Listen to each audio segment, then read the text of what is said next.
સહજ ન્યૂઝ। નમસ્કાર, સહજ ન્યૂઝ સાથે હું છું ગોપાલ ભેસાણિયા।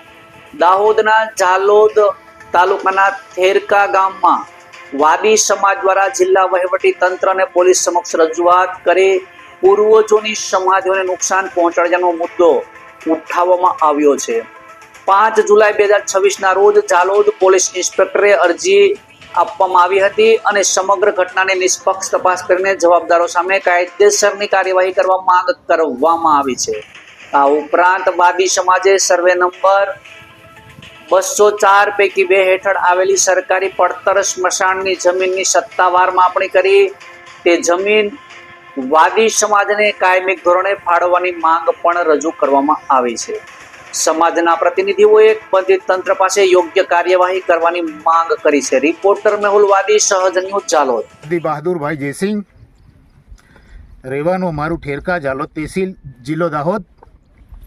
અહીંયા અમારી લગભગ 300-350 વર્ષની જૂની સ્મશાનો હતી।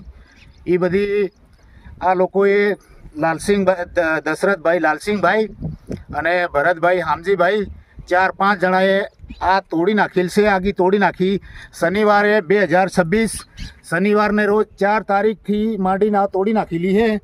અમે પોલીસને જાણ કરી, પોલીસ સ્ટેશન ગયા। અમે પોલીસ સ્ટેશન ગયા એટલે કાશી અરજી લખી ત્યાં અમને કીધું બહાર બેહો એમ કરીને, તો એ લોકો આવ્યા અને સ્થળ ઉપર કોઈ દેખ્યું નહીં, કોઈ સુનવાઈ નહીં કરી। પછી અમે અમારી અરજી લખી અમારે મામલેદારમાં પ્રાંત સાહેબને અમારી અરજી આપેલ છે, આ આપી છે। પછી એના પછી કલેક્ટર સાહેબને દાહોદ બી અમારે એક અરજી આપી છે। પછી એસપી સાહેબને બી અમારે અરજી આપી છે। ઝાલોદ મામલેદાર સાહેબને બી અમે અરજી આલી છે।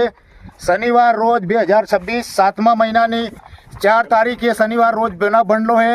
અમે રવિવારે આવી અને પોલીસ સ્ટેશને ગયા તો અમારી કોઈ પાકી અરજી લખી નથી પોલીસવાળાએ, અમને કાચી અરજી લખી અને આવ સાલો તમે જાઓ, આવીએ છે એમ કરીને અહીંયા કોઈ આવ્યું નહીં। અમે અમારી 200થી 150 સમાધિઓ હશે, 7-8 પેઢી અમારી વાદી સમાજને થઈ ગઈ છે। અમારા ડોહા પૂરા કરતા આવ્યા, સમાધિ કરતા આવ્યા અને અમે કરીએ। અને અમારે વાદી સમાજની બધી અલગ અલગ 10 મકાનો અલગ અલગ ફળિયાની અંદર છે। ઠેરકીમાં છે, મેલણિયામાં છે, બિયામાળી છે, પછી કિયાર ફળિયામાં છે, પછી સીતાવટલી છે, ગરાડું છે। એવા બધા ડોહા આગાડીના જૂના ડોહા રહેતા હતા સંપમાં, તો ત્યાંથી વાણિયાવાવથી બી માંડી અને અમારી સમસાનો મરી જાયેલા માણસોને લાવી અને અહીંયા ગાડી ઠેરકા માળ ફળિયાની અંદર અમારી સમાધિ કરેલી હતી અને આ સરકારી જમીનમાં પડલી હતી। અમારે કોઈ નવી સમાધિ બનાવી નથી કે કોઈ આદિવાસીના ખેતરમાં અમે જાય અને નવી સમાધિ બનાવી નથી કે એ લોકો પાસે અમે પડાવી નથી કે અમે નવો રેકોર્ડ નથી પાડ્યો કે નવી સ્મશાન નથી। આ બધા પત્રા જોવાય છે, એટલી બધી સ્મશાનો હતી। કમસે કમ 200થી 150 સમાધિ અમારી અહીંયા ઠેરકા ગામમાં હતી માળ ફળિયાની અંદર। તો આ લોકોએ તોડી નાખી, કોઈ અમને જાણ નથી કરી, કોઈ સરપંચને પૂછ્યું નથી કે તમે આ કરજો કે ફલાણું કરજો કે ઢેકડું કરજો। અમે ફરિયાદ નોંધાવા ગયા। મારું નામ છે વાદી દિવાનભાઈ જવાનસિંહ, ગામ ઠેરકા, માળફળી, તાલુકો ઝાલોદ, જિલ્લો દાહોદ।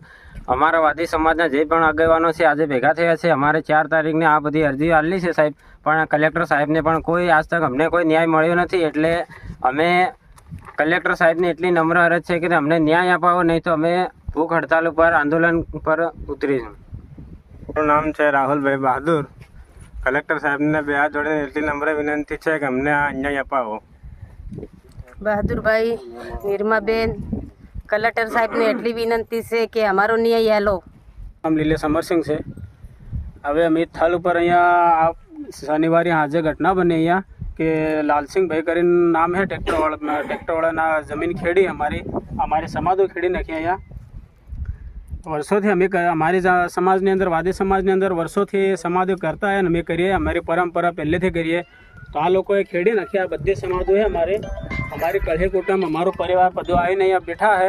આજે 17 દિવસ થયા તો બી અમારે હજુ કોઈ નિરાકરણ આવ્યું નથી। સાહેબ ઝાલોદ પોલીસ સ્ટેશને બી અરજી આપી, પછી ઝાલોદ મામલાદાર અરજી આપી, દાહોદ એસપી સાહેબને અરજી આપી, દાહોદ કલેક્ટર સાહેબને બી અરજી આપી, તો બી મારું કોઈ નિરાકરણ હજુ આવ્યું નથી। આ જેને નુકસાન કરી આ અમારી સમાધિ એવી બનાવી આપે અને આ સરકારનો આ કાયદેસર ગુનેગાર થવો જોઈએ અને એમને સજા મળવી જોઈએ. તમારું